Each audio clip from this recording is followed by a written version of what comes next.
আসসালামু আলাইকুম। আমি কিভাবে শর্টকাটে রামেন রান্না করি সেটাই আজকে শেয়ার করব।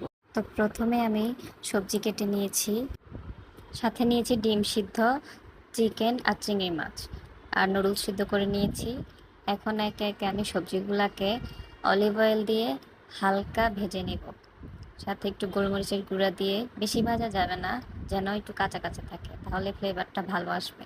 নুডলস সিদ্ধ করা পানিতে আমি টমেটো সস, সয়া সস আর নুডলসের যে মশলাটা থাকে ওইটা দিয়ে সুন্দর মতো নুডলসটাকে সাজিয়ে এর উপরে ভাজা সবজি, চিংড়ি মাছ, চিকেন আর ডিম সিদ্ধ দিয়ে পরিবেশন করব। ব্যাস রেডি আমার শর্টকাট ইয়াম্মি রামেন। এটা বাসায় একবার ট্রাই করবেন, অবশ্যই অনেক মজা পাবেন খেয়ে।